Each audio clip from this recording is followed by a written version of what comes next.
नमस्कार. महाराष्ट्रात जे उद्योगधंदे आलेत ते गुजरात किंवा इतर राज्यात पाठवले जातात आणि जे इथे आधीपासून आहेत ते तर हळूहळू बंद पडत चाललेत. आज आपल्या महाराष्ट्राच्या औद्योगिक स्थितीबाबत एक धक्कादायक चित्र समोर आलंय. एकीकडे राज्य सरकार महाराष्ट्रामध्ये कोट्यवधी रुपयांची गुंतवणूक होत असल्याचा दावा करते, पण दुसरीकडे मात्र गेल्या 5 वर्षात महाराष्ट्रामध्ये तब्बल 36,211 खासगी कंपन्या बंद पडल्या आहेत. हा कुठला हवेतील आकडा नाहीये. खुद्द केंद्र सरकारने लोकसभेमध्ये ही अधिकृत माहिती दिली आहे. त्याचं झालं असं की ठाकरेंच्या शिवसेनेचे खासदार राजभाऊ वाजे यांनी संसदेत महाराष्ट्राच्या उद्योगाबाबत प्रश्न विचारला होता. त्या प्रश्नाला उत्तर म्हणून केंद्र सरकारने ही आकडेवारी जाहीर केली आहे. या खासगी कंपन्या बंद पडण्याचा सर्वात मोठा फटका आपल्या आर्थिक राजधानीला म्हणजेच आपल्या मुंबईला पडलाय. आता मुंबई पाठोपाठच पुणे, ठाणे अशा महत्त्वाच्या शहरांमध्ये देखील खासगी कंपन्यांना टाळं लागायला सुरुवात झाली. आता नवल वाटणारी गोष्ट म्हणजे केंद्र सरकारने संसदेत ही माहिती देऊनही महाराष्ट्राचे उद्योग मंत्री उदय सामंत यांना याबाबत काहीच कल्पना नव्हती. आता यावर पत्रकारांनी जेव्हा त्यांना प्रश्न विचारला तेव्हा त्यांनी असं म्हटलंय की अशा 36,000 कंपन्या बंद पडल्या हा आकडा अचानक समोर आलेला आहे.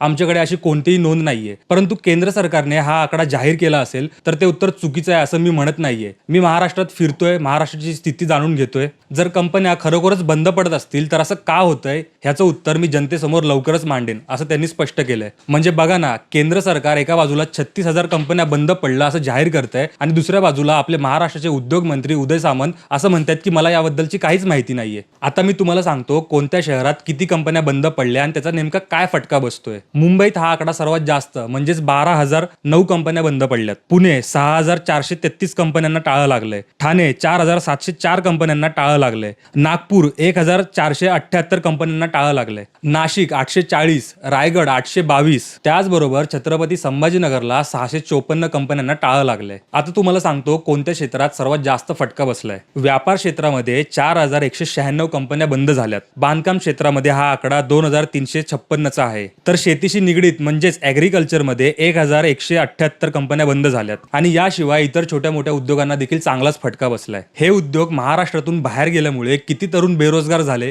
किती तरुण बेरोजगारीच्या उंबरठ्यावर येऊन ठेपलेत याचा अजून कुठलाही आकडा स्पष्ट झालेला नाही. इतकंच नाही तर चाकण MID सारख्या महत्त्वाच्या क्षेत्रातून अनेक व्यावसायिक हे दुसऱ्या MIDCत किंवा दुसऱ्या ठिकाणी स्थलांतरित होत आहेत. खराब रस्ते, दररोज होणारी ट्रॅफिक जाम आणि याचसोबत MIDC मधून मिळणाऱ्या सुविधांचा अभाव यामुळे कित्येक व्यावसायिक हे दुसरीकडे शिफ्ट होत चाललेले आहेत. आता यामध्ये विरोधी पक्षांचा असा आरोप आहे की हे सरकार हे फक्त पक्ष फोडणे, राजकारण करणे आणि सत्ता टिकवणे यावरतीच लक्ष केंद्रित करून आहे. यामुळे जर असं चालत असेल तर महाराष्ट्रातल्या तरुणांना रोजगार मिळणार कसा, यामुळे छोटे मोठे व्यवसाय देखील बाहेर चालले आहेत आणि या सगळ्या गोष्टींकडे सरकारचं मात्र दुर्लक्ष आहे. आता शेवटचा प्रश्न असा उरतो, जर महाराष्ट्रात येणारे हे प्रकल्प बाहेर जात असतील किंवा जे आधीपासून हिते आहेत ते बंद पडत असतील तर महाराष्ट्रातल्या तरुणांचं भविष्याचं काय होणार. महाराष्ट्रातल्या या औद्योगिक स्थितीबाबत तुम्हाला काय वाटतं कमेंट करून आम्हाला नक्की कळवा आणि अशाच नवनवीन माहितीसाठी आपल्या कुलाबा न्यूज 24 ला फॉलो करायला विसरू नका. धन्यवाद.